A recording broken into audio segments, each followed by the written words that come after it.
दोस्तों सी ए Satbir Singh YouTube channel पे आपका स्वागत है।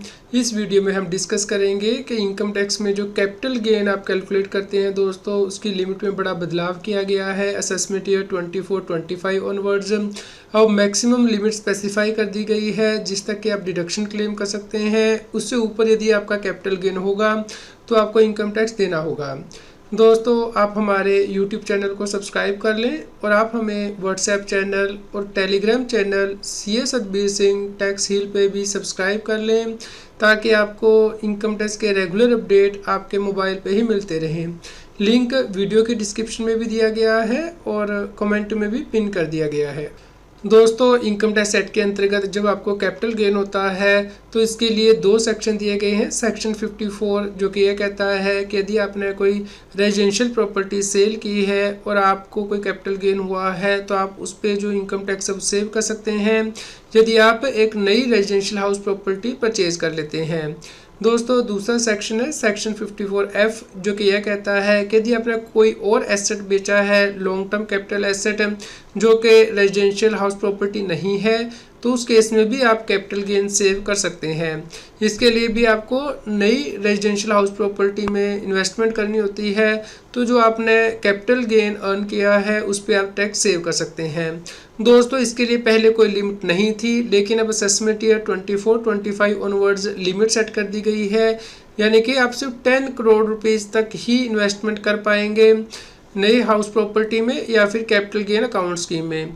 इससे ऊपर की यदि आप इन्वेस्टमेंट करेंगे तो उसे एलिजिबल नहीं माना जाएगा डिडक्शन के लिए सेक्शन 54 या सेक्शन 54F के अंतर्गत। दोस्तों चलिए डिस्कस करते हैं एग्जाम्पल के साथ। दोस्तों मान लीजिए एक केस है जहाँ पे के हाउस प्रॉपर्टी सेल की गई है 25 करोड़ रुपीज़ की। तो यहाँ पे आप जो कॉस्ट ऑफ एक्विजिशन है वो लेस कर देंगे, यानी कि इंडेक्स कॉस्ट ऑफ एक्विजिशन। तो उसके बाद आपका लॉन्ग टर्म कैपिटल गेन आता है 13 करोड़ रुपीज़। इसी प्रकार बी केस में 20 करोड़ रुपीज़ में प्रॉपर्टी सेल की गई है और index cost of acquisition less करके जो लॉन्ग टर्म कैपिटल गेन है वो आया है 9 करोड़ रुपीज़। सी केस में 15 करोड़ रुपीज़ की हाउस प्रॉपर्टी सेल की गई है और index cost of acquisition less करके 11 करोड़ रुपीज़ का कैपिटल गेन आया है। दोस्तों अब आप ये इन्वेस्टमेंट कर सकते हैं नई हाउस प्रॉपर्टी में जो कि रेजिडेंशियल हाउस प्रॉपर्टी होनी चाहिए या फिर कैपिटल गेन अकाउंट स्कीम के अंतर्गत। दोस्तों यहाँ पे 12 करोड़ रुपीज़ इन्वेस्ट कर दिया गया है ए केस में नई हाउस प्रॉपर्टी में, रेजिडेंशियल हाउस प्रॉपर्टी में, और 1 crore rupees capital gain account scheme के अंतर्गत इन्वेस्ट किया गया है। इस प्रकार जो टोटल री इन्वेस्टमेंट की गई है वो 13 करोड़ रुपीज़ की गई है। दोस्तों अभी तक तो आप ये पूरा जो 13 करोड़ का कैपिटल गेन है वो बचा सकते थे यदि आप नई प्रॉपर्टी में इन्वेस्ट कर देते हैं या कैपिटल गेन अकाउंट स्कीम में। लेकिन दोस्तों अब असेसमेंट ईयर 24-25 ऑनवर्ड जो है मैक्सिमम आपको 10 करोड़ रुपीज़ की ही डिडक्शन मिलेगी, यानी कि जो आपने नई रेजिडेंशियल हाउस प्रॉपर्टी में इन्वेस्टमेंट की है वो सिर्फ 10 करोड़ रुपीज़ तक ही डिडक्शन अलाउड रहेगी। तो उसके एक्स्ट्रा जो आप इन्वेस्टमेंट करेंगे उसका बेनिफिट नहीं मिलेगा। तो यहाँ पे केस ए के अंतर्गत सिर्फ 10 करोड़ रुपीज़ की आपको एग्जम्पशन मिलेगी। तो टोटल आपको कैपिटल गेन 13 करोड़ का हुआ है, जिसमें कि 10 करोड़ रुपीज़ लेस करके जो balance taxable long term capital gain होगा वो 3 करोड़ रुपीज़ होगा। दोस्तों अब डिस्कस करते हैं बी केस। तो यहाँ पे आपको कैपिटल गेन हुआ है 9 करोड़ रुपीज़ का लॉन्ग टर्म कैपिटल गेन, और दोस्तों यहाँ पे जो है कैपिटल गेन अकाउंट स्कीम में इन्वेस्टमेंट की गई है 6 करोड़ रुपीज़ की। तो दोस्तों आप जब तक आपकी नई हाउस प्रॉपर्टी नहीं बनती है आप कैपिटल गेन अकाउंट स्कीम के अंतर्गत बैंक में पैसा जमा कर सकते हैं। तो जैसे कि आपने प्लॉट ख़रीदा है तो उसके 3 साल के अंदर आप कंस्ट्रक्शन करेंगे तो तब तक आप ये पैसा रख सकते हैं। तो उसके बाद आप ये पैसा यूटिलाइज़ करेंगे नई रेजिडेंशियल हाउस प्रॉपर्टी को कंस्ट्रक्ट करने के लिए। तो यहाँ पे री इन्वेस्टमेंट जो है 6 करोड़ रुपीज़ की मानी गई है, क्योंकि ITR फाइलिंग की डेट तक आप ये amount capital gain account scheme में जमा कर देते हैं तो आपको ये डिडक्शन मिल जाती है। तो दोस्तों यहाँ पे जो री इन्वेस्टमेंट की गई है वो 6 करोड़ रुपीज़ की है कैपिटल गेन अकाउंट स्कीम में। तो आपको जो एलिजिबल री इन्वेस्टमेंट होगी वो मैक्सिमम 6 करोड़ की ही मिलेगी। तो 9 करोड़ के कैपिटल गेन में से 6 करोड़ की आपको डिडक्शन मिल जाएगी। तो बैलेंस 3 करोड़ रुपीज़ आपका टैक्सेबल होगा as a long term capital gain. दोस्तों अब सी केस डिस्कस करते हैं। यहाँ पे आपका लॉन्ग टर्म कैपिटल गेन हुआ है 11 करोड़ रुपीज़ का। तो दोस्तों यहाँ पे आपने 1 करोड़ रुपीज़ तो इन्वेस्ट कर दिया है नई हाउस प्रॉपर्टी में। मान लीजिए आपने प्लॉट खरीदा है और बैलेंस 10 करोड़ रुपीज़ आपने जमा कर दिया है कैपिटल गेन अकाउंट स्कीम के अंतर्गत। दोस्तों इस प्रकार आपकी टोटल इन्वेस्टमेंट यहाँ पे 11 करोड़ रुपीज़ की हुई है। लेकिन दोस्तों यहाँ पे आपको जो मैक्सिमम डिडक्शन मिलेगी वो सिर्फ 10 करोड़ रुपीज़ की ही मिलेगी, क्योंकि गवर्नमेंट ने सेक्शन 54 जो सेक्शन है उसमें सेकंड प्रोविज़न के अंतर्गत ये मेंशन किया है कि जो कैपिटल गेन अकाउंट स्कीम में आपको इन्वेस्ट करना है वो मैक्सिमम 10 करोड़ रुपीज़ तक ही करना है। और यदि आपने ऑलरेडी इन्वेस्टमेंट कर दी है हाउस प्रॉपर्टी को ख़रीदने में या प्लॉट को ख़रीदने में, तो उसका जो अमाउंट है वो लेस होके बैलेंस अमाउंट यहाँ पे कंसीडर किया जाएगा। तो यहाँ पे मैक्सिमम डिडक्शन आपको 10 करोड़ की ही मिलेगी। तो इस प्रकार जो टोटल 11 करोड़ का लॉन्ग टर्म कैपिटल गेन हुआ था उसमें से 10 करोड़ आप लेस कर देंगे तो जो 1 करोड़ रुपीज़ है वो टैक्सेबल होगा long term capital gain income tax act के अंतर्गत। दोस्तों अब डिस्कस करते हैं दूसरा केस, जहाँ पे कि आपने कोई कैपिटल एसेट बेचा है other than residential house property और आप इन्वेस्टमेंट करते हैं रेजिडेंशियल हाउस प्रॉपर्टी में, तो सेक्शन 54F के अंतर्गत आप डिडक्शन क्लेम कर सकते हैं। दोस्तों यहाँ पे हम 3 केस लेंगे। मान लीजिए एक केस में long term capital asset sale किया गया है other than residential house 25 crore का, यहाँ पे इंडेक्स कॉस्ट ऑफ एक्विजिशन आ जाती है 12 करोड़ की, तो लॉन्ग टर्म कैपिटल गेन आ जाता है 13 करोड़ का।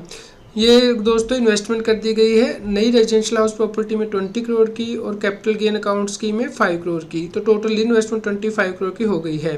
लेकिन दोस्तों यहाँ पे भी जो मैक्सिमम आपको डिडक्शन मिलेगी वो 10 करोड़ की ही मिलेगी।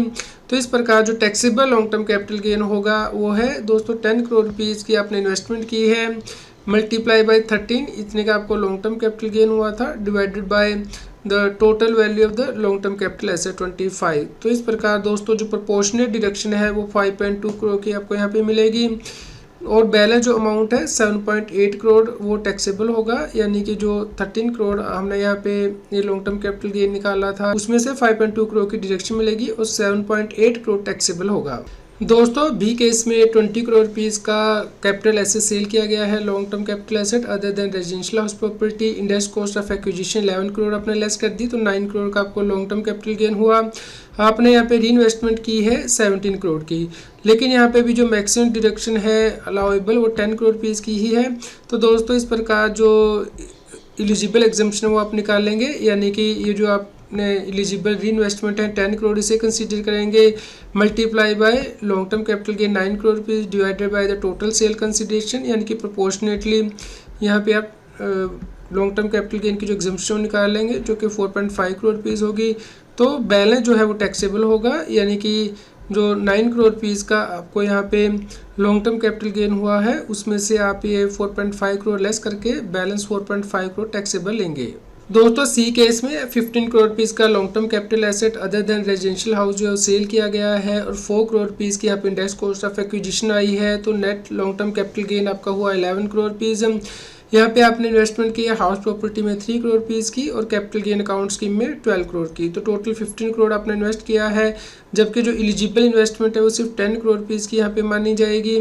तो जो एग्जम्पशन है वो कैलकुलेट की जाएगी, यानी कि ये जो 10 करोड़ रुपीज़ है इसे आप मल्टीप्लाई करेंगे जो आपको लॉन्ग टर्म कैपिटल गेन हुआ 11 करोड़ और उसको डिवाइड करेंगे सेल कंसीडरेशन से यानी कि 15 करोड़ से, और जो प्रोपोर्शनेट एलिजिबल एग्जम्पशन वो निकाल लेंगे जो कि 7.33 करोड़ रुपीज़ होगी।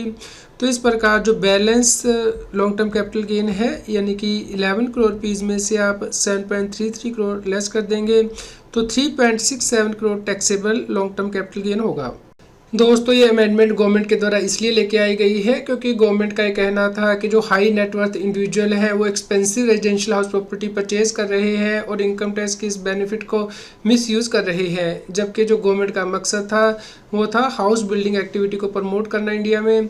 तो दोस्तों अब इसे इंश्योर करने के लिए अमेंडमेंट की गई है। दोस्तों इस प्रकार यदि आप नए कैपिटल एसेट को परचेज करते हैं तो मैक्सिमम डिडक्शन 10 करोड़ की है। यदि आप कैपिटल गेन अकाउंट स्कीम में भी इन्वेस्ट करेंगे तो मैक्सिमम डिडक्शन जो है वो 10 करोड़ रुपीज़ की होगी, और यदि आप हाउस परचेज करते हैं और कैपिटल गेन अकाउंट स्कीम में भी इन्वेस्ट करते हैं तो कैपिटल गेन अकाउंट स्कीम में आपको बैलेंस अमाउंट ही लेना है जो आप इन्वेस्ट कर चुके हैं उसको लेस करके। तो यहाँ पे भी जो एलिजिबल इन्वेस्टमेंट है वो 10 करोड़ ही आपको लेनी है। दोस्तों आप इस वीडियो को सभी लोगों के साथ शेयर कीजिए क्योंकि बहुत इंपॉर्टेंट वीडियो है। जब आपको एडवांस टैक्स की कैलकुलेशन करनी है लॉन्ग टर्म कैपिटल गेन के ऊपर हाउस प्रॉपर्टी की सेल पे, तो आपको इन प्रोविज़न को ध्यान में रखना है और अकॉर्डिंगली एडवांस टैक्स जमा करना है और ITR फाइलिंग में डिस्क्लोजर करना है असेसमेंट ईयर 24-25 ऑनवर्ड्स।